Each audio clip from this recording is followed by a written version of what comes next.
Então, tá bom.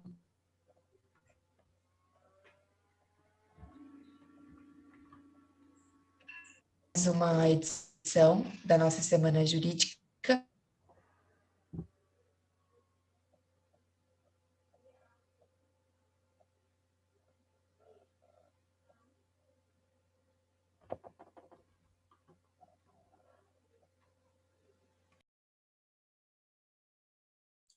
Para mim, travou, pessoal. Eu acho que tá travado mesmo. Olha, a palavra é sua. Gabi, repete, por favor. Acho que tá travado mesmo. Você travou, Mariana, assim que você pegou a palavra. Perdão, voltei agora? Vou começar de novo. Então, hoje nós vamos slides com o professor José Antônio e a professora Ângela. O professor José Antônio é mestre e doutor em Filosofia e Teoria Geral do Direito pela USP e professor na Facamp. E a professora Ângela é fundadora da Victories Company Consultoria e professora na FGV e na Facamp. Professor José Antônio, a palavra é sua.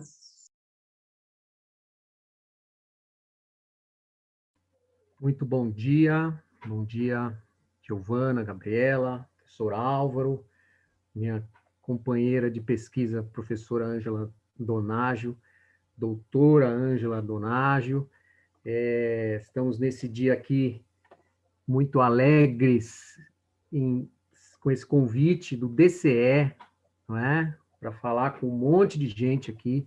Então, eu fiz um esforço aqui, já vou até para o cronômetro, para falar brevemente sobre alguns resultados das nossas pesquisas, especialmente tendo em vista o tema, né, de fundamentos da integridade empresarial e compliance, né, o que vem pela frente, o que temos de passado.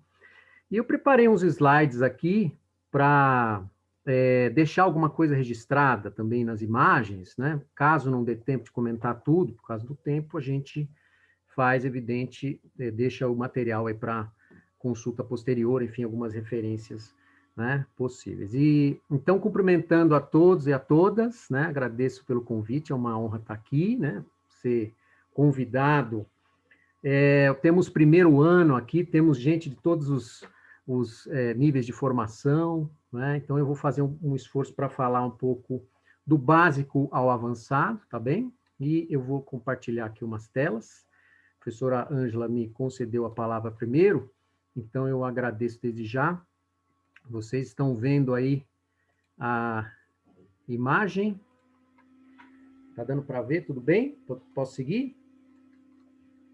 Então vamos lá.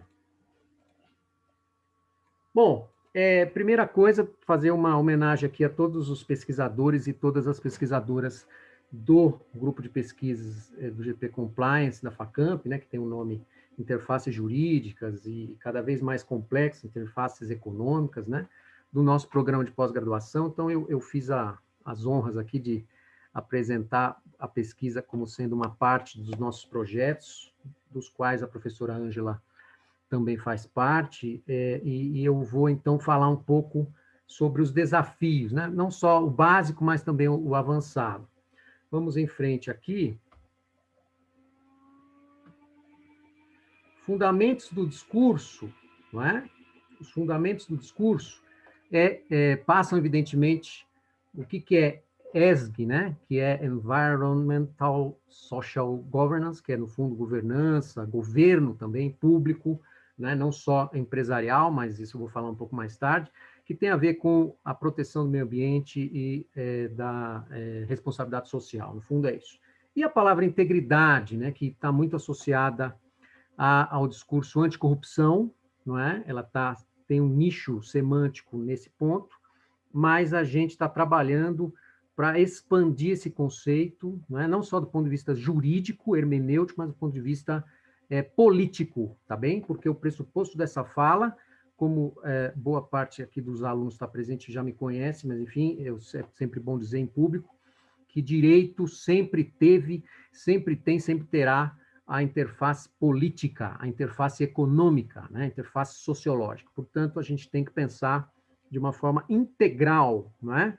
no papel das empresas, né? Papel recente, papel antigo, que já vem de longa data, essa história de fraudes, crimes, danos, né? E isso, evidentemente, a proposta do discurso é que seja mudado como falta de opção para a sustentabilidade do planeta e das atividades como um todo. Bom, o marco do direito internacional, que eu coloquei aqui, é um problema, porque os tratados de direitos fundamentais, como eu vou passar alguns, os tratados de direitos humanos, eles se dirigem aos estados, não sei, os alunos mais jovens aqui não têm ainda essa formação, portanto, a discussão passa a ser como regular com força a atividade das empresas, se os tratados internacionais que são vinculantes, esses sim, né, pactos internacionais, convenções, etc., são dirigidos aos estados e não às empresas, né? E uma outra fundamentação importante é a evidente, ter um olhar muito claro à consolidação do capitalismo, né, no pós-guerra, que gerou uma série de reformulações de valores, a expansão cada vez maior do capital transnacional por via das megacorporações ou das transnacionais, empresas multinacionais transnacionais, e enormes escândalos corporativos chamando a atenção para um campo que estava completamente desregulado, essa que é a verdade, né? Os estados não conseguindo dar conta do poderio, né, da presença em múltiplas ações, e evidentemente que essa é só uma parte importante, é a parte principal do discurso ESG, do discurso integridade, porque as corporações, ou as corporações vem do inglês, né? Enfim, aqui no Brasil é um pouco mais difícil usar essa expressão, mas enfim, as companhias transnacionais, elas têm efeitos muito sérios, né? Muito impactantes, mas o discurso da integridade para a proteção do meio ambiente, das pessoas, da vida no planeta, evidente, passa por uma capilaridade, passa pelas pequenas e médias empresas, que às vezes respondem por 70% das empresas, 90% das empresas, ou dos empregos. Aqui no Brasil tenho dados de que representam em torno, nos últimos dados, 60% do emprego formal, fora, além do informal, não é? Quer dizer, a participação das empresas, do discurso empresarial, da iniciativa privada em geral, da sociedade civil, tem que estar cada vez mais atenta a esses escândalos, né? A esses deveres novos. E, na verdade, não se trata de escândalo, trata-se da capilaridade do dia a dia, né? Quer dizer, a pequena empresa também tem que cuidar, né, de saber quem está na sua cadeia de serviço, na sua cadeia contratual, como é que ela está lidando com os vários aspectos da responsabilidade social, passando por gênero, raça, anticorrupção, né, os temas todos que eu vou perpassar aqui. Bom, em virtude esse histórico também mostra a importância do discurso, né, anticorrupção, antitrust, né, que é a questão concorrencial, problemas graves de financiamento ilícito, dinheiro ilícito, de financiamento de terrorismo e muitos problemas de corrupção envolvendo lavagem de dinheiro, que vai chamar atenção para o papel dos bancos e dos fluxos financeiros, a transparência cada vez mais exigida para que os discursos fiquem mais efetivos e haja, né, controles pela sociedade civil e por governos, além da própria empresa, e, portanto, as noções de governança, né, que cada vez mais interagem com governos, não é isso? Além da questão ambiental, que explodiu praticamente aí faz 40, 30 anos, e a rebelião que aconteceu na sociedade civil, né, pelos direitos civis, pelas causas ambientais, pelas causas indígenas e tudo mais.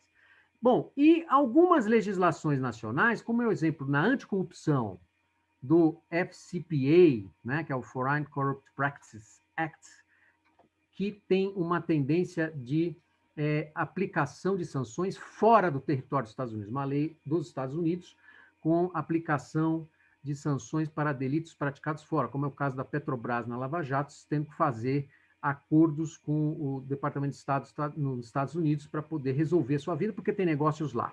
Então, o crime foi aqui, mas as práticas são reguladas agora de uma forma cada vez mais diversa, mais, enfim, complexa, no fundo é isso. E outros países fazendo isso, Na Inglaterra, recentemente, mais ou menos 5 anos atrás, já baixou também um ato anti-bribery, que é anticorrupção, com efeitos transnacionais. A nossa lei anticorrupção ela tem uma previsão também de extraterritorialidade, né? E outras leis, uma lei francesa que controla também, exige regulamentos das empresas e controle das suas cadeias produtivas para que não haja, né, trabalho escravo, para que não haja problemas ambientais, ou seja, redução de risco é a linguagem desse ambiente corporativo aí internacional.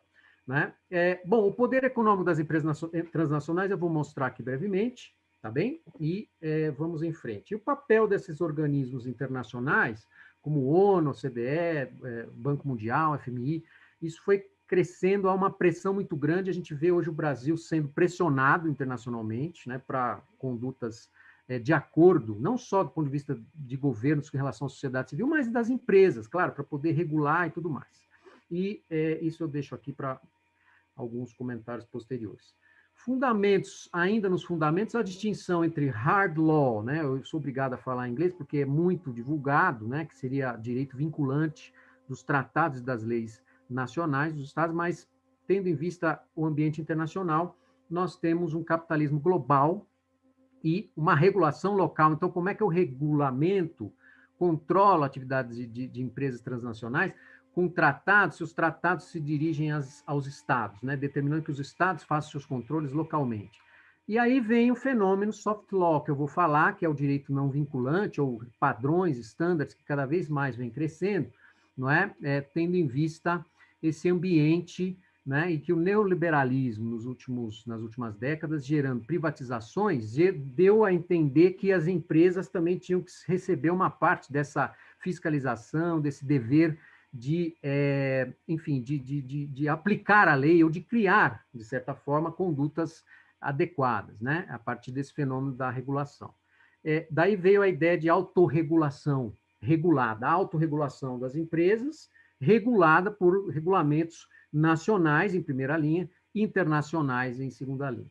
A extraterritorialidade das sanções, portanto, passa a ser um fenômeno crescente, aí nós temos que ficar de olho nisso, porque isso tem impactos, né? Isso que determina que os departamentos de compliance das empresas transnacionais fiquem atentos a todas as mudanças de legislações estrangeiras, na França, na Inglaterra, nos Estados Unidos, na Europa toda, como legislações da Comunidade Europeia, e evidentemente que isso tem impactos, né, muito grandes no conceito de direito, tal como nós conhecemos, tá bem?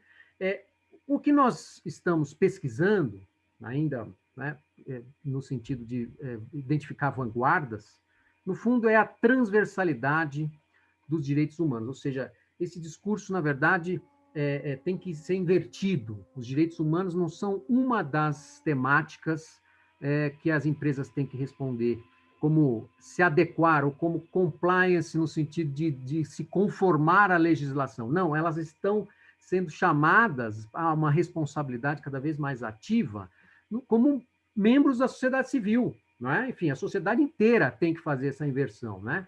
Por definição ou por princípio, a atividade econômica tem que privilegiar os direitos fundamentais que passam por todas as áreas, né? Meio ambiente, o trabalho digno, né? a explorar o cuidado com as crianças, né? A questão do racismo, de preconceito de gênero, tudo. Então, evidentemente que há uma proposta de inversão, e aí nós vamos ver os limites disso, na medida do possível, o que é possível falar. Por isso a gente vê artigos como esse no New York Times falando que o valor dos acionistas, shareholder, não é mais o valor principal. E é claro que tem briga, porque o capitalismo, né, o regime do capital, é claro que tem privilegiado, vai continuar por longa data privilegiando a distribuição de lucro, né, a busca de riquezas, e alguns esforços estão mostrando que a responsabilidade social exige essas transformações de shareholder para stakeholder, que é, na verdade, traduzindo para o português, toda a cadeia de processos, de relações, de contratos, de partes interessadas que estão numa atividade econômica de uma mega empresa ou de uma pequena empresa. Essa que é a realidade.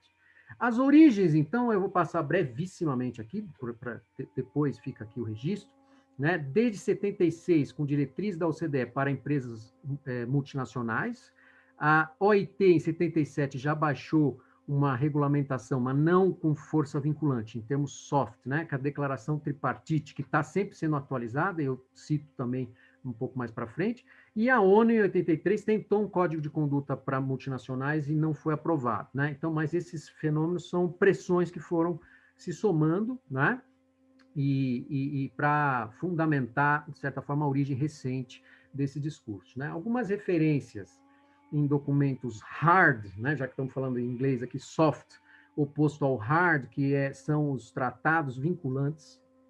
É claro que nós temos aqui a Declaração Universal dos Direitos Humanos, que eu vou mostrar o fundamento breve dela, para empresas, a Carta da OEA, tá bem? As duas mais antigas, que foram sendo, no caso da Carta da OEA, tem atualizações, tem complementações, e um exemplo das inúmeras convenções da OIT, a Convenção 169, que fala sobre, por exemplo, a questão dos povos indígenas, do respeito aos povos nativos, etc., nos negócios também, né? Vamos em frente aqui. A Declaração Universal dos Direitos Humanos, no seu preâmbulo, fala que cumpre a todas as pessoas, inclusive as pessoas que são, por ficção, né, constituídas em empresas, respeitar todos esses direitos e liberdades, não é? Não há distinção aqui entre pessoa física e jurídica, essa é uma interpretação contemporânea da Declaração Universal dos Direitos Humanos, né? E, evidentemente, alguns artigos tratam diretamente de atividades que são também, aliás, toda ela, mas eu dei alguns exemplos aqui, ninguém será mantido em escravatura ou escravidão, não é? E, evidentemente, a questão do trabalho escravo está aqui, né, como tem aqui um dos seus fundamentos de proibição para a atividade empresarial.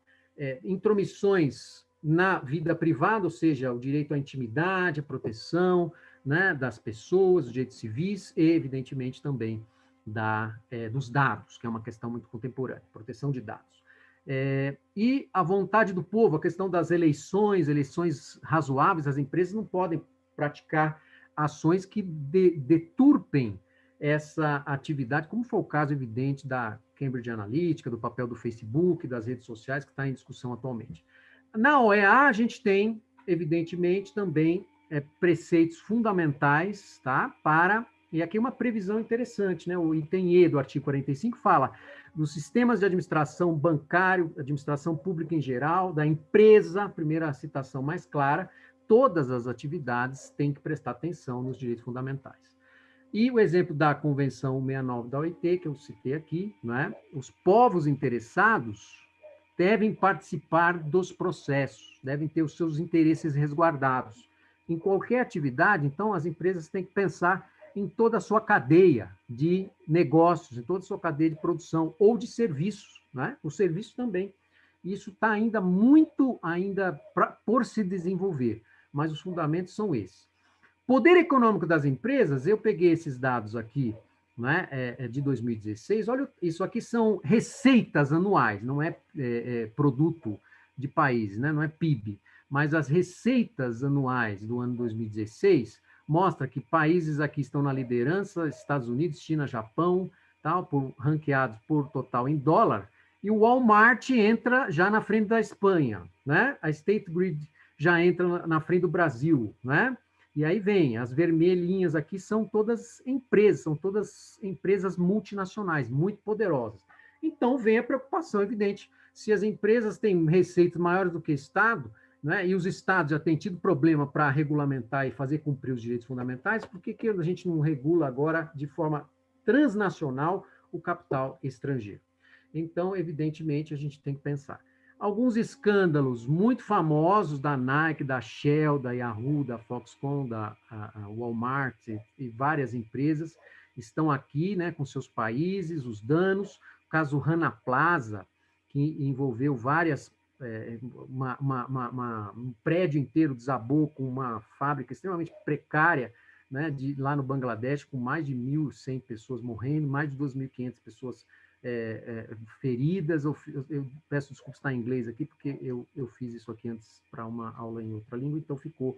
E aí eu tenho aqui um exemplo da Zara, por exemplo, né, sem querer fazer distinção alguma, mas, enfim, está envolvida aqui no Bangladesh, está envolvida em 2011 no Brasil com uma denúncia grave de trabalho similar a escravo, não é? Em São Paulo, tá bem? No meio da capital, e aí trabalho escravo ou similar ao escravo com bolivianos, peruanos que tinham escravidão por dívida, tinham que pagar suas passagens para terem vindo para cá, enfim, uma situação terrível. E, recentemente, de novo, a Zara envolvida num escândalo na Turquia, com trabalho infantil de migrantes sírios e tudo mais. Então, olha, eu cito o caso da Zara, porque é uma das empresas que está se esforçando aí com declarações internacionais, uma empresa com presença mundial, e ela tem ela é um exemplo do fast shop, né? Fast shop. Fast shop quer dizer produção em rápida escala, portanto, tem que ter trabalho rápido, tem que ter meta, tem que cumprir uma série de coisas, e, evidentemente, a empresa está se mobilizando para contornar esses problemas, e a gente está sempre de olho em todas elas, né, que são exemplos aqui escandalosos.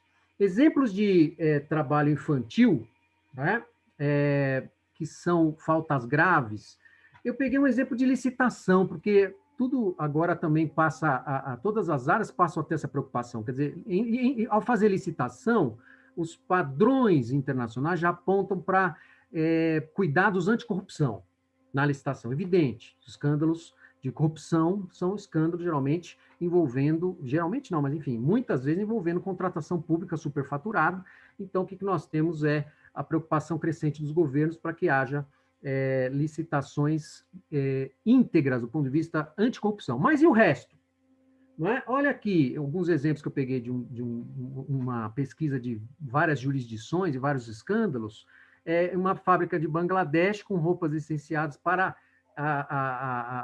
o exército dos Estados Unidos, né? Com trabalhadores e crianças. No setor microeletrônica, itens de fabricantes de países onde o trabalho infantil é prevalente, sem maiores cuidados, com licitações de compra de computadores, né? Trabalho infantil em indústrias extrativistas é também um problema recorrente, né? Que estima-se que 1,5 milhão de crianças trabalham em minas de ouro, por exemplo.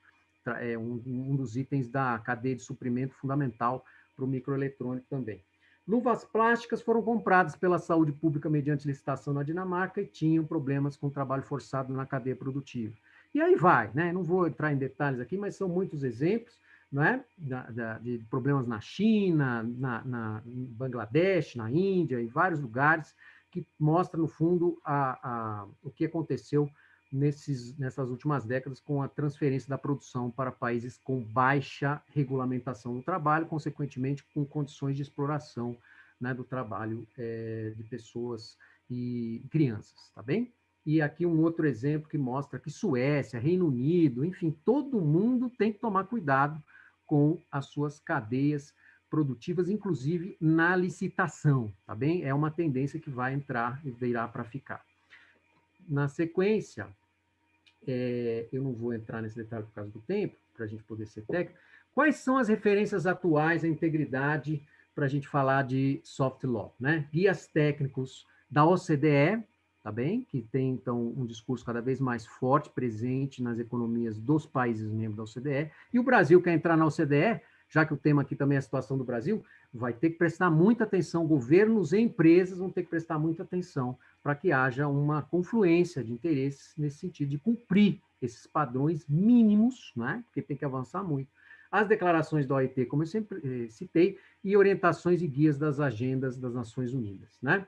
Então, alguns exemplos só para pincelar. O que é o soft law, então? Né? Normas mencionadas não vinculantes, tá bem? Por quê? Porque os tratados são de difícil aprovação, e não que isso resolva, porque os tratados também os países não cumprem, muitas vezes não cumprem, são processados internacionalmente, e existem as cortes internacionais de direitos humanos para isso. Mas, evidentemente, é mais difícil você conseguir uma aprovação de um tratado do que simplesmente um acordo ou um apoio moral a uma tendência em soft. Então, o soft está cada vez mais vigente no sentido de transformar, e ele tem alguns efeitos benéficos, né? Tem muita crítica, evidente, que o ideal é a punição, né? Realmente a fiscalização com governos fortes, mas se os governos estão sucumbindo né, enfim, por causa da falta de planejamento, por causa das privatizações, de desorganização dos serviços públicos, inclusive da parte jurídica, né, as carreiras, os órgãos de fiscalização, os tribunais de conta, o Ministério Público, o Judiciário, então todo mundo teria que haver um grande movimento para aumentar a eficiência de todos esses setores, né, com mais pessoal, no fundo, mais eficiência e mais pessoal, não cortar pessoas, porque isso, na verdade, supõe que a digitalização vai resolver tudo. Não resolve. Né? Então, basicamente, a soft law geralmente indica não vinculantes, né, normas não vinculantes, e acordos e protocolos de intenção. E está cada vez mais associada a benefícios econômicos, a preocupação com a imagem das empresas, redução de risco, então, evidentemente, que é um discurso que tem uma aderência, especialmente no capital transnacional de investimento de empresas. Bom, e algumas peculiaridades interessantes, né, porque esses padrões estándares estão alterando as legislações nacionais, né, para que querem se alinhar, que querem entrar na OCDE, que querem aumentar o investimento externo, que querem, enfim, evitar problemas, né, por o capitalismo mais responsável, né? Vamos ver os limites disso. E, última linha aqui, vamos em frente. O real impacto, então, é um vigor tácito nos países da OCDE. Muito esforço para que esses padrões sejam cumpridos no âmbito da regulamentação das empresas, portanto, as empresas estão correndo, né, para se manter sempre na vanguarda. E, evidentemente, que as metas ESG estão de acordo com as metas da ONU de Desenvolvimento Sustentável, que são um dos documentos mais importantes e com os mesmos problemas de sempre, de execução, de geopolítica, né? Entra um governo, né, num país central, num país importante, impactante, líder, desmobiliza todo o esforço, depois tem que reconstituir, então isso são problemas, né? Tiram recursos da ONU, tiram recursos da OIT para enfraquecer esses organismos internacionais, são problemas graves do direito internacional que, evidentemente, respingam aqui. Então, cada vez mais as empresas têm, né, enfim, responsabilidade, no sentido amplíssimo, de manter o alto nível aqui. Bom, isso acaba, portanto, dando força ao padrão soft. Né? E um exemplo de grande regulamentação ou regulação com ingredientes ESG, são o sistema bancário, que tem alguns organismos internacionais, como o Comitê de Basileia, que quer regulamentar aspectos mais técnicos, é verdade, mas com implicações de responsabilidade, controle anticorrupção, antilavagem de capitais, e o mercado de capitais, ou seja, o capital global de investimento em bolsas, que cada vez mais também exige, por meio de influências como da IOSCO, né, que é um organismo internacional que dá essas diretrizes para as bolsas de valores do mundo inteiro, as empresas que vão abrir capital em bolsa, elas têm que ter cada vez mais exigências de diminuir o risco, né? Mas isso, como eu disse, na nossa visão, estamos tateando e ainda tem muito a avançar. Quer dizer, o problema do discurso e a prática ainda é muito difícil. Desculpe, não deu tempo de traduzir aqui. Documentos importantes e mais recentes, né, de soft law da ONU, tá bem? Princípios orientadores, é fundamental. A Agenda 2030 dos Objetivos de Desenvolvimento Sustentável da ONU, essa ninguém conhece, uma declaração, uma agenda Addis Ababa, ou Addis Abeba, que é o nome de uma cidade da Etiópia, também gerou uma declaração importante para bancos de desenvolvimento, sistema financeiro, financiamento responsável, um monte de coisas importantes, tá bem? Da OCDE, aqui está em inglês, o guia, esse não achei em português ainda, o guia de diligência devida para negócios responsáveis, é o guia de due diligence da OCDE, e a recomendação da OCDE para a contratação pública, ou seja, a questão das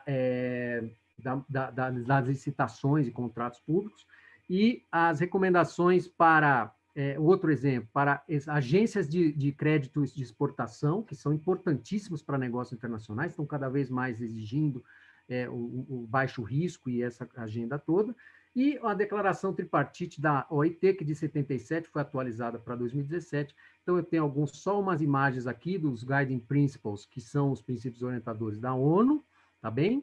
Que tem princípios muito claros de que as empresas devem respeitar, mas é soft, né? Portanto, é o que tem de melhor até hoje, tendo em vista tratado internacional futuro, tá bem? Aqui um outro exemplo de mais um princípio que fala de respeitar, que as empresas evitem as atividades com impactos negativos, busquem prevenir ou mitigar impactos, e a previsão da due diligence, que é a diligência devida para vasculhar sua cadeia contratual inteira de produção de serviços em busca de riscos e controlar, no fundo, todas as empresas, microempresas, fornecedores, partes interessadas, todo mundo tem que estar envolvido. Isso tem custo, portanto, a relação empresas e estados, os estados têm que estar muito presentes nisso, porque também não dá para colocar a responsabilidade toda sobre as empresas, simplesmente não dá, porque o negócio do dia a dia das empresas é mega competitivo e tem a pressão dos acionistas, evidente, então tem custos altíssimos, então tem que haver uma mobilização para que isso funcione bem, né? Aqui o guia de desenvolvimento sustentável da ONU, que é amplíssimo, mas envolve também, né, o desenvolvimento sustentável, né, itens que passam por produção e consumo responsável, portanto, isso aqui está muito alinhado com a atividade das empresas que devem ser seguidos esses princípios. Não é? Na sequência, as diretrizes da ONU para bancos e bancos de desenvolvimento, financiamento popular, acesso ao crédito, redução de endividamento, né? Pessoas praticamente trabalham por dívida, né? Porque, enfim, tem que pagar tanta coisa, tem que financiar com juros tão altos no Brasil, isso vai ter que mudar, né? Isso não tá de acordo com a liberdade dos direitos fundamentais, direitos humanos, né? Então, é evidente que aqui tem só um exemplo, falando de bancos de desenvolvimento, que depois vocês leiam com calma, mas, enfim, é um documento longo que fala desses deveres. Esse é o guia da OCDE, não achei em português, a última versão que eu achei era essa, né, que fala do papel das empresas responsáveis, né, em vários aspectos. Eu vou concluir aqui, deixa eu ver o meu tempo. Aqui fala direitos humanos, não é?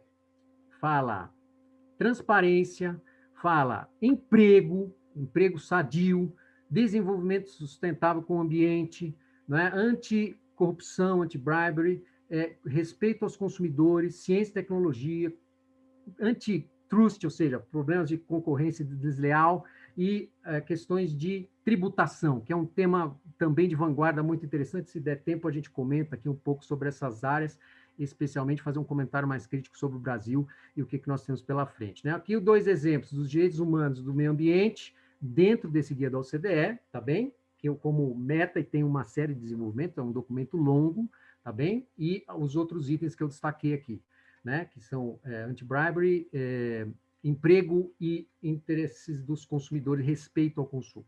Essa é uma outra importante que vem da OCDE para regulamentar trabalho, os contratos públicos, tá bem? E esta é para crédito internacional, das chamadas Export Credit Agencies, que são grandes responsáveis por garantir e propiciar a atividade de empresas multinacionais em outros países, por exemplo, fazer um mega empreendimento com uma hidrelétrica, de uma empresa estrangeira, elas têm garantia, e esses bancos, na verdade, esses financiadores, essas agências de crédito público têm também manuais de conduta exigindo, e, claro, existem problemas de fiscalização, e tem um monte de casos para a gente enxergar e discutir os problemas do presente e do futuro. Essa é a declaração tripartida, ou tripartite, da OIT, que, evidentemente, é um documento fundamental no que diz respeito ao trabalho e respeito ao trabalho, e essa é uma questão mais sensível, né? Mais sensível, se der tempo a gente comenta no fim, alguma coisa de contemporânea, para dizer o que está acontecendo no Brasil, a nossa visão, né, um pouco mais ácida, enfim, infelizmente é isso, sobre como é que as empresas vão resolver o problema, né? Porque se tem desregulamentação do Estado, se o Estado está favorecendo a chamada gig economy, que é, no fundo, economia de plataforma, trabalho via aplicativo, sem proteção social, a empresa vai ter que dar proteção social, como é que é isso? Só ela? Existe uma série de relações sociais complexas, e a gente tem que prestar atenção nisso, não dá para deixar as empresas simplesmente na responsabilidade, elas têm poder, elas têm responsabilidade, mas não dá para ser simplesmente assim, né? Temos que pensar na relação público-privada, e isso que é o fundamento que a ONU, em inúmeros documentos de desenvolvimento humano, fala da necessidade, portanto, de financiar políticas públicas para que todos esses direitos sejam garantidos. Enfim, eu vou deixar reflexões finais para, se houver tempo, tá, gente, por causa do respeito que eu tenho aqui, e quero ouvir muito a professora Ângela, mas se houver tempo no final, a gente faz algumas reflexões sobre o Brasil, sobre como é que isso se traduz, né, na cadeia de matérias transdisciplinarmente no direito, ou seja, o que se espera de vocês que estão aí começando o primeiro ano, que estão se formando, tem que estar super atentos, super atentas ao que vai acontecer, né, nos negócios, no direito. E só uma pitadinha, direitos fundamentais não podem ser mais um direito, direitos humanos não podem ser mais um direito. Né? É a esfera da política jurídica que nos coloca à frente, junto com economistas, com sociólogos, com políticos, para fazer da área jurídica uma área de grande transformação. Então, esse é o ponto que, enfim, a gente deixa aqui de referência para aguçar o estudo de vocês, que é o papel do profissional de direito que a gente espera para esse século, e nós, na verdade, precisamos disso. Obrigado, gente. Eu encerro aqui e vamos ouvir, passo a palavra para a organização. Obrigado.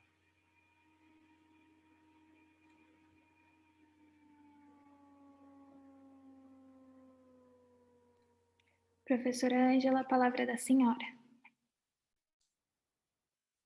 Bom dia a todos, bom dia. Muito obrigada pelo convite do DCE. Bom dia, professor Álvaro. Bom dia, professor Zé Antônio. Obrigada pela apresentação. Muito esclarecedora e elucida bastante esse nosso momento que estamos vivendo aí de novas tendências, né? Puxando já, o professor Zé Antônio já deu uma boa nivelada, né, nos conceitos aí principais, então eu só vou retomar um pouquinho e depois avançar nas questões mais práticas, né? Então, por que se começou a falar desse tal de ESG, né, de práticas ESG, ambientais, sociais e de governança? Bom, elas já vêm sendo faladas, né, desde pelo menos 30 anos, mas foram intensificadas, por quê? Porque a gente está no meio de mudanças estruturais gigantescas, né? Então, 3 principais, eu acho que impactam nessa questão do porquê precisamos falar de ESG, por que que as empresas precisam refletir sobre esse tema e mudar as suas práticas, e mudar não só as práticas, mas também a sua mentalidade. Porque, primeiro, a gente começa com as grandes mudanças tecnológicas, né, que estão avançando aí sobre nós como rolos compressores, né? Então, a gente tem aí, já estamos no meio dessa 4ª revolução industrial. Revolução significa mudar tudo, né? Então, muitas coisas para bem, outras a gente não sabe, e quer dizer que nós teremos muito brevemente, já temos alguns exemplos disso, casos, por exemplo, de fusão entre biotecnologia, infotech e nanotech. Quer dizer, a gente tem diversas, dentro dessa grande revolução, que é a 4ª revolução industrial, diversas consequências disso para a nossa vida, tanto pessoal, que, por exemplo, vai nos fazer bem, porque talvez a gente tenha um chip que diga, olha, se você continuar comendo esse tanto de doces, você vai se tornar diabético em 10 anos, então você vai ter um apito e tudo mais. Ao mesmo tempo, isso pode gerar um controle gigantesco de algumas empresas que a gente já sabe que tem sobre nós, tem mais controle de nós sobre nós mesmos, né? Agora, atualmente.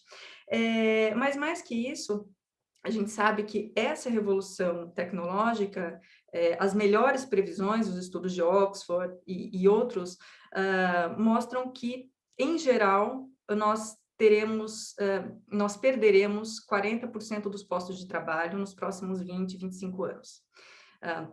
Isso em mercados como o Brasil quer dizer ainda mais, porque nós temos aqui um problema de automatização muito pior, então essa perda seria maior aqui de postos de trabalho. Isso quer dizer que não só essas pessoas vão, um contingente muito grande, né, vai estar desempregado, mas o que o Yuval Harari fala são não empregáveis, né? Então, são pessoas que não terão o que fazer, muito provavelmente, nessa nova economia que surgirá.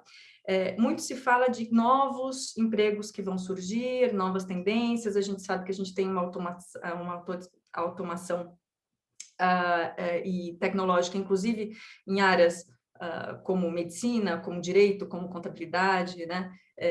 Temos aí as tech laws, temos o computador da... Como chama? Esqueci. Ele... Em muito breve, o Deep Blue, né, em muito breve vai conseguir fazer diagnósticos muito melhor do que qualquer médico, só falando, você fala seus sintomas e você vai conseguir substituir pelo menos grande parte dos médicos que fazem isso. Não quer dizer que os médicos vão sumir, não quer dizer que os advogados vão sumir, mas uma boa parcela das pessoas que atuam nessas áreas não vão mais precisar atuar nessas áreas.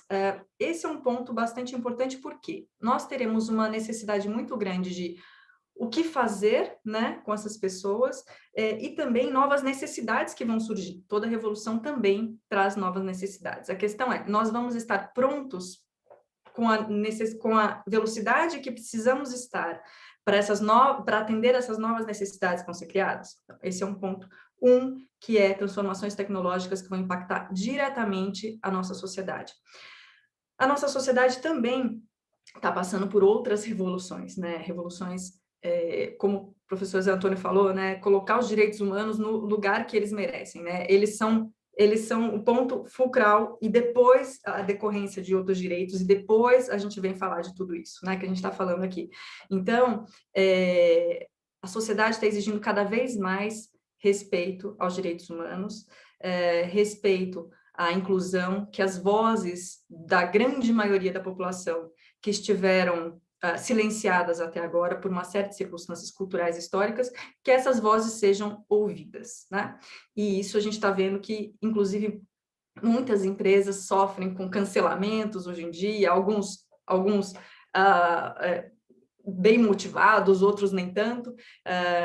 As empresas e as pessoas ainda estão aprendendo a lidar com essa amplificação das vozes dos grupos minorizados que até hoje não tiveram voz e que hoje estão, né, começando a ter um grande gramofone aí bem perto de si, nas suas mãos.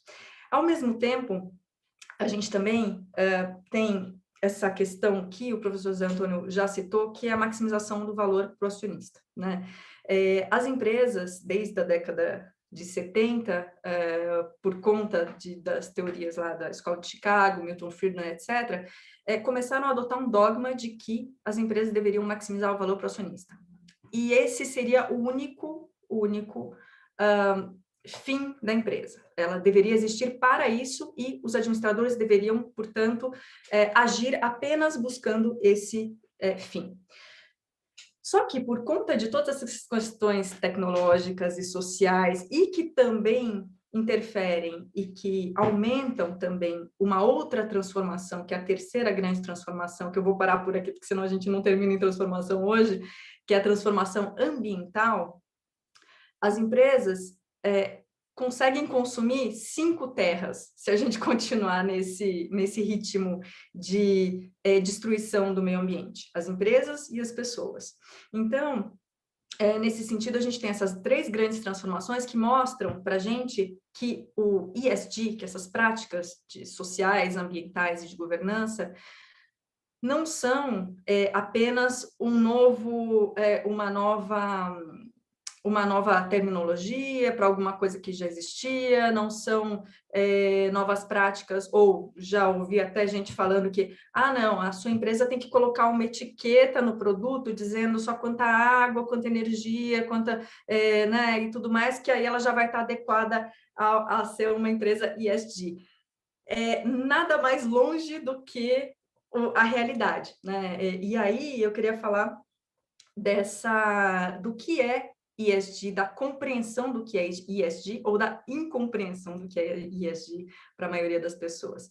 Que é o seguinte, tem esse pessoal que diz, não, é só pôr uma etiqueta ou cria um departamento, do mesmo jeito que tem departamento para sustentabilidade, põe ESG aí embaixo de sustentabilidade e começa realmente é medir quanto de água, quanto de gases que vocês emitem, se tem trabalho escravo ou não, e trabalho infantil, e blá, blá, blá, blá, e pronto. E aí coloca isso numa etiqueta e está resolvido.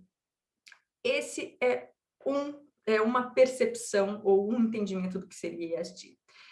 Um segundo entendimento, uma segunda abordagem, é uma que entende isso um pouco mais ampla, de forma um pouco mais ampla, por meio de indicadores muito, assim, um pouco mais profundos, né? Indicadores robustos e que seriam capazes da gente padronizar, de certa forma, empresas e companhias do mundo todo, para que a gente consiga saber, bom, do que de fato a gente está falando, o que é de fato uma empresa ESG, o que é uma empresa sustentável, né? O que é uma empresa que realmente valoriza as questões ambientais, sociais e de governança.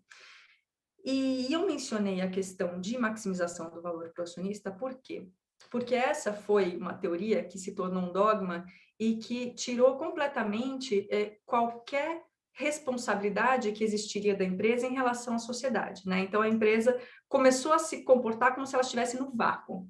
E a gente viu, por meio de diversos problemas sociais, ambientais, né, desastres, grandíssimos, né, de destruição de biomas inteiros, como, né, das barragens, da BP, essas questões que o professor José Antônio mencionou da Zara, que, de forma recorrente, trabalho escravo, trabalho infantil, enfim, essas coisas vêm acontecendo, essas atividades empresariais vêm acontecendo, por quê? Porque, no fundo, essas empresas e as lideranças dessas empresas estão com uma visão de túnel, com uma visão muito limitada do que é do que é a sua responsabilidade, né? E eles continuam achando que a responsabilidade é apenas maximizar o valor para o acionista.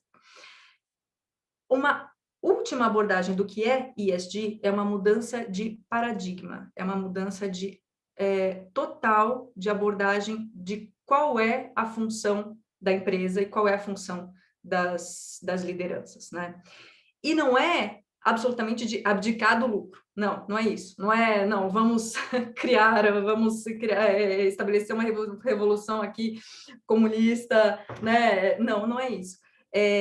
Sim, o lucro é absolutamente importante, ele deve existir, porque senão a gente não teria as empresas que poderiam nos proporcionar os empregos, a evolução, os serviços que a gente precisa e todos os bens que nós usamos no dia a dia. Mas uma mudança de paradigma é essencial, porque se a gente continuar como nós estamos, por exemplo, na questão ambiental, se nós não conseguirmos diminuir as emissões de gases estufa, até 2035 nós vamos chegar a um ponto de não retorno e no qual o planeta, isso não sou eu que digo, centenas de cientistas unidos dizem isso, que o globo terrestre vai começar a se comportar de uma forma diferente que até agora não havia se comportado, e a gente não tem como prever onde isso vai levar a gente, numa circular que a gente não tem ideia exponencial de onde vai nos levar. Então, é premente uma mudança, não de etiqueta, não de departamento, não de critérios, mas de abordagem e de percepção do que é o papel da empresa. E o que é isso? Em linhas gerais. Então, vamos falar da questão ambiental, para ser bem, né, bem concisa aqui. Citar algumas coisas, por exemplo, que as lideranças entendam que elas têm que investir e mudar as suas matérias-primas para matérias-primas renováveis, que elas têm que buscar o mínimo de emissão de carbono e de outros gases de efeito estufa, né? Para ontem, e não dá para esperar, porque a gente já está em 2021, 2035 vai estar aí assim, né? No estalar de dedos, se a gente pensa em desenvolvimento de pesquisa para novos produtos, para novas matérias-primas, para nova rede de distribuição, para cadeia de fornecedores, etc. Isso tem que começar para ontem, tem que ser investido nisso. E cada vez menos as empresas investem em pesquisa e desenvolvimento. Então, é preciso mudar, de novo, essa percepção. É preciso que as empresas entendam que não dá mais para investir em obsolescência programada. A gente sabe que isso daqui é feito para não existir em um ano, né? Então, para não funcionar mais em um ano.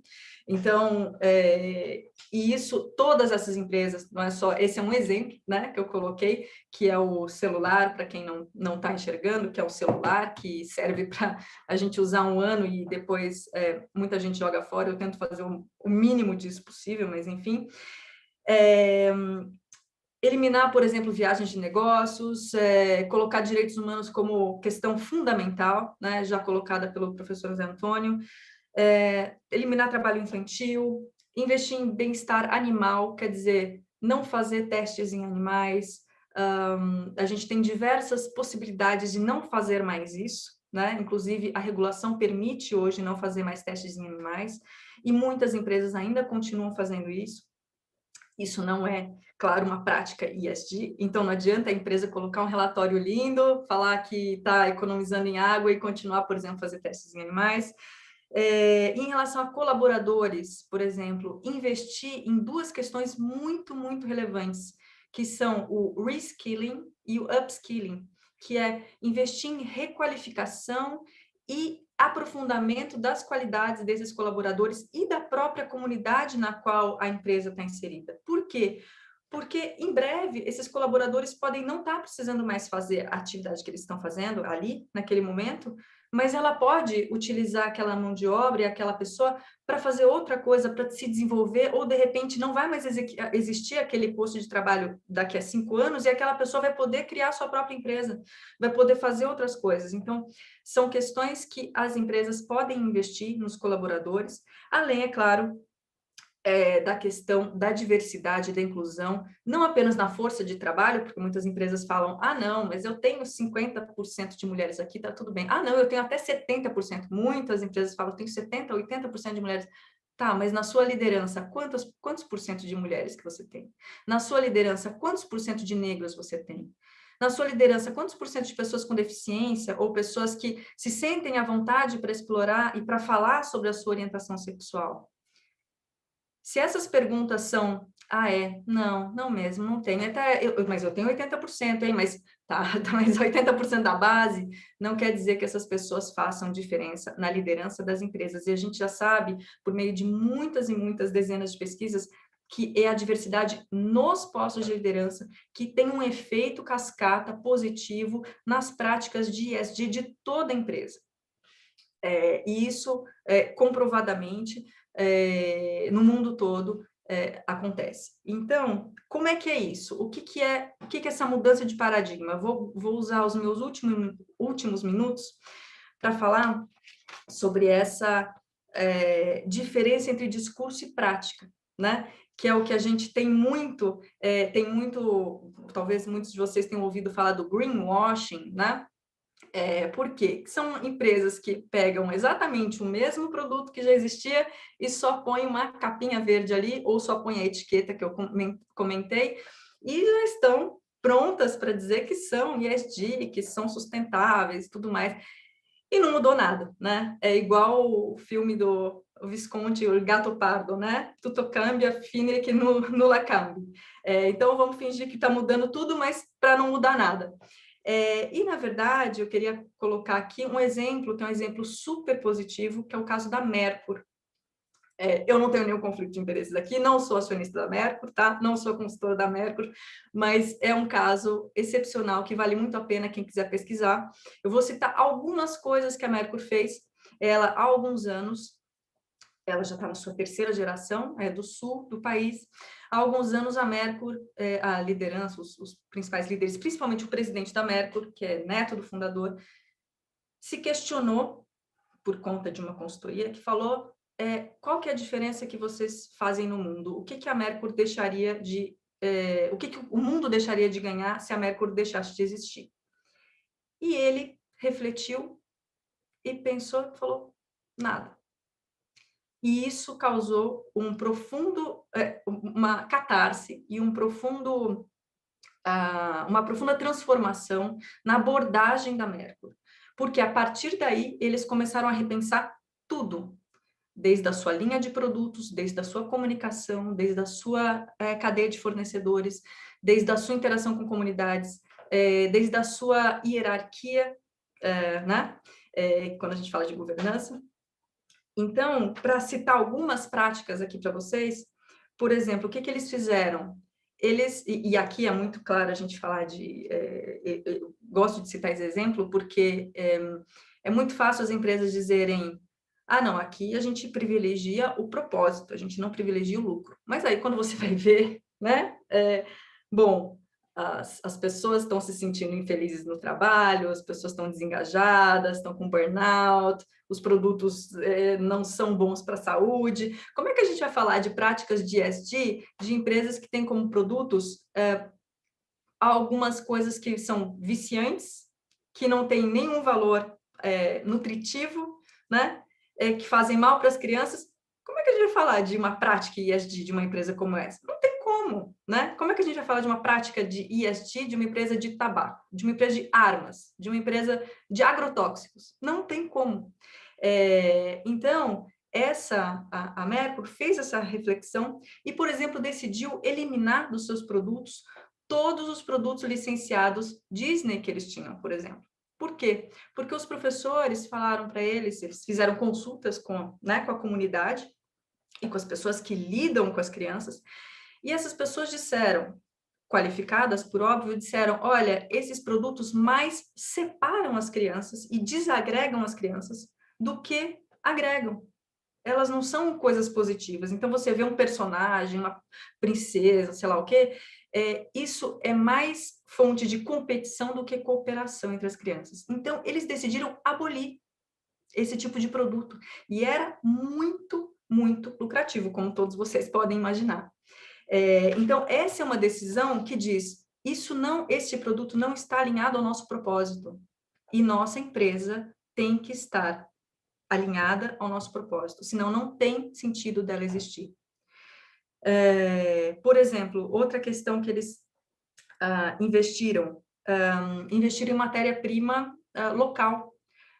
Estão pagando mais para pagar para conseguir borracha nativa da floresta amazônica, para manter a floresta em pé, para manter as comunidades indígenas ali, para ter um engajamento direto com essas comunidades, para não ter que importar. E importar seria mais barato, mas geraria gases, né, de efeito estufa, logística, etc., e não investiria na produção local e não manteria os ribeirinhos e os povos indígenas ali no local onde eles podem e eles devem ficar, né? Então, o que eles fizeram em relação à governança, por exemplo? Diminuíram a diferença entre os maiores e os menores salários. Por quê? Porque a gente também vê que esse é um indicador muito grande de percepção de desigualdade e de infelicidade. E aqui no Brasil, a média, a gente tem mais de 300% de diferença, mais de 300%, não, mais de 300 vezes a diferença entre o maior e o menor salário, né? Então, a gente vê que as melhores empresas para se trabalhar no mundo todo são aquelas que têm 15 vezes, 20 vezes. A Whole Foods, por exemplo, que foi comprada, né? Ela tem 15 vezes. Estabeleceu que esse deve ser a sua atuação. Eles não vão baixar disso. Por quê? Porque isso gera um efeito desagregador muito grande entre as lideranças e os colaboradores, e eles, sem perceber, essas lideranças não conseguem sentir mais a empatia por aquelas pessoas que estão ali trabalhando para elas, né? Trabalhando para construir o mesmo, e trabalhando no mesmo propósito, né? Que todo mundo deveria trabalhar no mesmo propósito ali. Outra coisa muito interessante eles investiram em inclusão na prática e diversidade na prática. O que foi isso?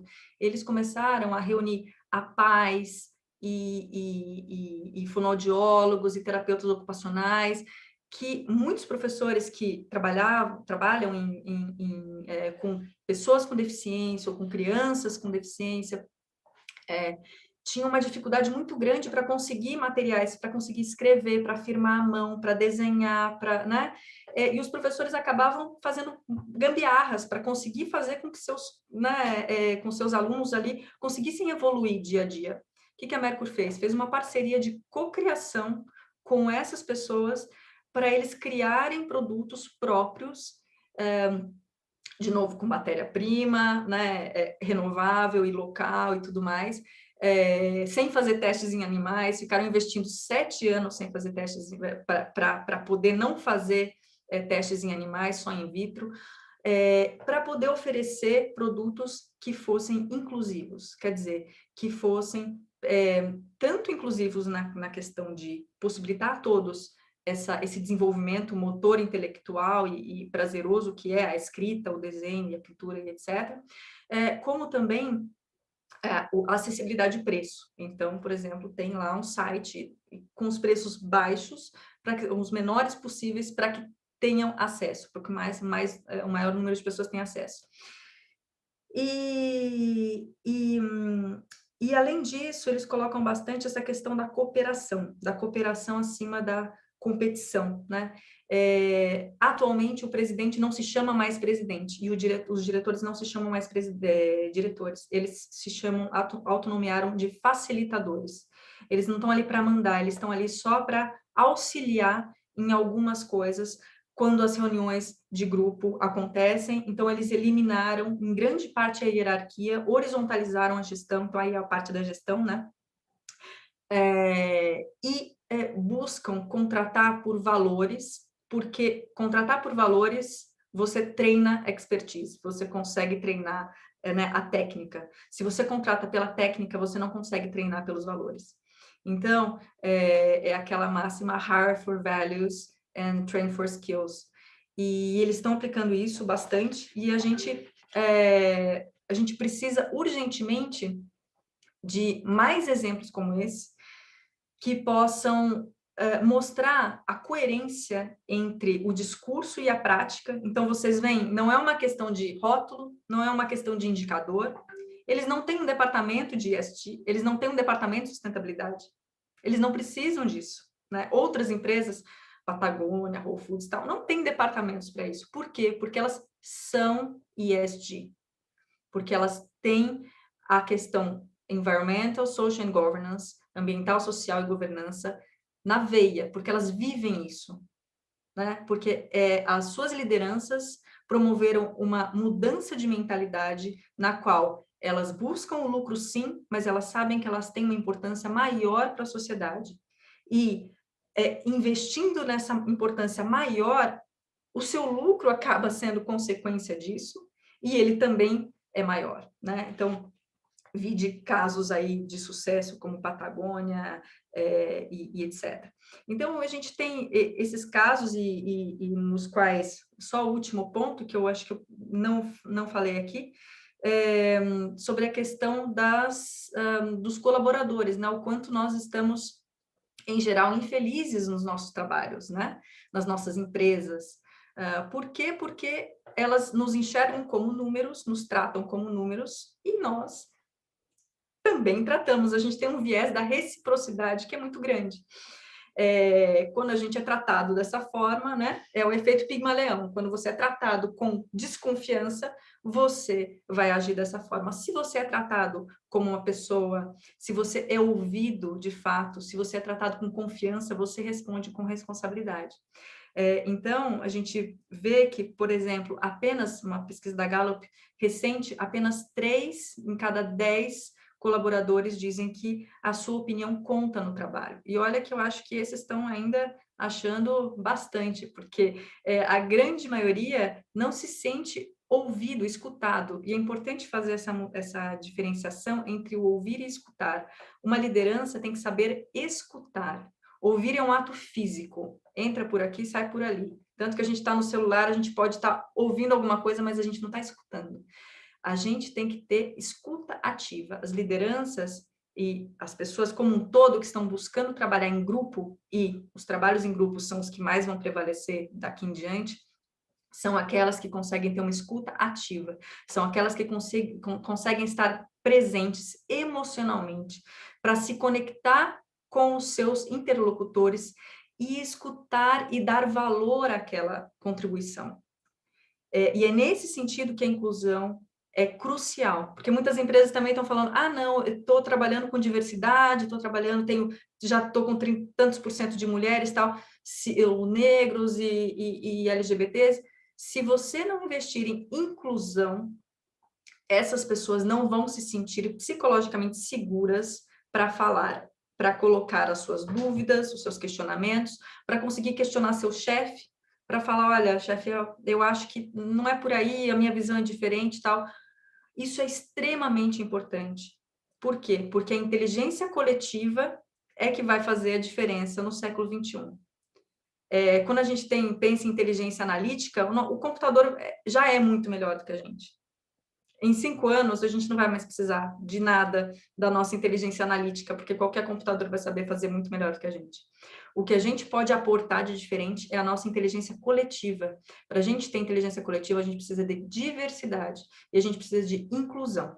Para essas pessoas, para todas as pessoas que estão ali e que não estiveram ainda, tenham voz e possam aportar as suas perspectivas. A partir desse momento, a gente consegue pensar e refletir sobre, eu não estava pensando nesse risco, eu não tinha pensado nessa questão, o Zé Antônio colocou para mim, a Gabriela colocou para mim, o professor Álvaro colocou para mim. São as diversas perspectivas que mostram o cenário mais próximo da realidade em relação a riscos, em relação à inovação, em relação à possibilidade de novos produtos. É por isso, por exemplo, que a Mercury tem tido tanto sucesso em relação a esses produtos. Por quê? Porque foi uma cocriação, ela não fez isso sozinha. Ela fez isso com a Paz, ela fez isso com as pessoas que trabalham diretamente com as pessoas que precisam. Então, ser ouvido, ser escutado é primordial para as lideranças. E eu acho que todo mundo acha, e todas as lideranças e as pessoas que estão aqui escutando, acham que são bons, talvez bons ouvintes, né? E eu acho que todos nós, inclusive eu, estou aí inclusa, temos que fazer o nosso assessment, aqui a nossa análise. Por quê? Porque, por exemplo, fim do ano passado saiu uma pesquisa dizendo que mais de 70% dos colaboradores do Brasil preferia falar sobre seus problemas de estresse, pessoais e tal, preferia falar com uma máquina do que com o seu chefe direto, ou a sua chefe direta. Mais de 70%. Se isso não é um exemplo gravíssimo de desconexão, de falta de relacionamento, de falta de escuta, de falta de inclusão, eu não sei o que é. Então, a gente tem que fazer a meia-culpa, nossas empresas, nossas lideranças, e buscar mudar a abordagem para que efetivamente as nossas empresas busquem um propósito maior. E esse propósito maior vai conseguir aliar questão ambiental, questão social, questão de governança, para que efetivamente a gente consiga melhorar e buscar que as nossas empresas sejam instrumentos de transformação positiva da sociedade, né? Atualmente a gente tem muitos casos de transformação negativa. A gente tem que investir cada vez mais em transformação positiva da sociedade, e é possível sim. Não é uma dicotomia, ou eu faço ESG e não tenho lucro, ou eu tenho lucro e destruo o planeta 7 vezes. Não, não é isso. Existe um meio termo, existe uma possibilidade, você não precisa maximizar o valor do acionista a todo custo. É possível encontrar um meio termo, e existem várias empresas que estão fazendo esse meio termo e buscando esse meio termo para obter lucro, ser sustentável, ter um negócio sustentável, ambientalmente, né, responsável, socialmente responsável e com uma governança para valer, na qual discurso e prática estejam alinhados. Eram essas as minhas considerações, Gabriela, Zé. Eu acho que eu falei 25 minutos, mas estamos aí. Sem problemas, professora, muito obrigada pela fala. Vamos então abrir agora para perguntas. Por enquanto temos uma pergunta. Então, pessoal, por favor, mandem a pergunta de vocês no chat. Eu vou ler para os senhores. O que os senhores pensam sobre o marketing baseado em atitudes greens das empresas? Motivar o compliance pela propaganda é também viável?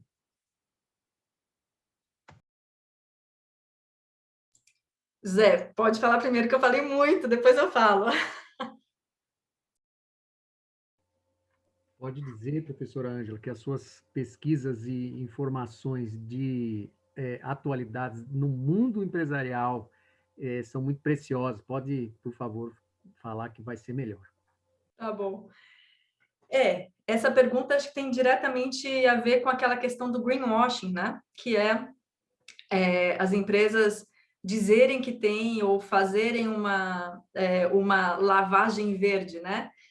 Para mostrar que tem algo que, na verdade, não tem. E um dado importante é que a grande maioria das empresas investem mais em marketing do que em atitudes éticas e nas questões ambientais, sociais e de ESG. Então, de novo, o que a gente encontra aí é esse embate entre o discurso e a prática, né? Porque é óbvio que o compliance é importante, é óbvio que fazer a divulgação do que se está fazendo de bom é importante. Se a Mercury, por exemplo, não tivesse feito a divulgação, eu não saberia, né? Mas o problema é o seguinte, o quanto as empresas investem em marketing vis-à-vis o quanto elas investem efetivamente no mérito das questões, né? O quanto elas investem na questão ambiental, em melhorar os seus processos, em buscar matérias-primas, em diminuir sua emissão de gás de efeito estufa, em efetivamente buscar melhorar sua cultura ética.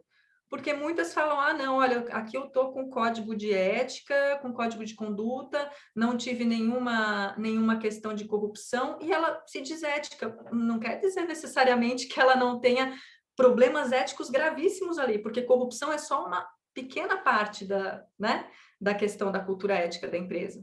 Tem como ela se comporta em relação aos colaboradores, tem como ela se comporta em relação aos consumidores, à comunidade, né? Então, essa é uma questão muito importante. A gente, de novo, tem que reforçar a coerência entre o discurso e a prática. E eu acho que esse é um motivo muito grande pelo qual os colaboradores e as lideranças também têm estado infelizes nas suas empresas. Por quê? Porque elas sabem que a prática é diferente do discurso. E o marketing tem que ser real, né?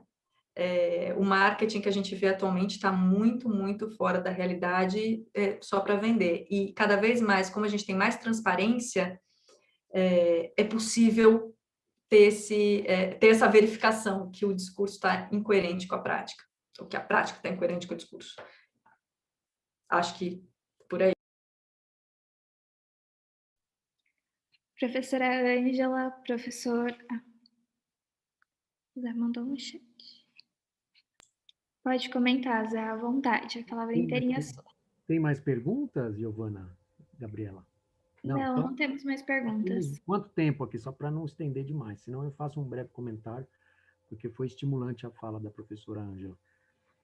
Pode fazer o seu comentário, professor. Mais uns minutinhos. Então, olha, o que a gente tem percebido de discurso, já que falou de marketing? A terminologia é em inglês, né? Mas todo mundo entende minimamente. Slow marketing, slow living. Aí vem slow food, slow fashion, slow design, slow beauty. Atenção, senhoras. Slow brewing, para quem faz cerveja. Slow architecture, slow medicine. Só que a questão do marketing eu puxo para as demais áreas. Capital é fast. Shareholding e cálculo de EBITDA para as empresas se manterem no mercado é bolsa, é fast, é day trade. Né? Como é que a gente resolve isso? Então, na verdade, para os mais pessimistas, eu prefiro sempre ter uma dose de otimismo, mas, enfim, os problemas estruturais são graves e toda a comunidade internacional sabe disso.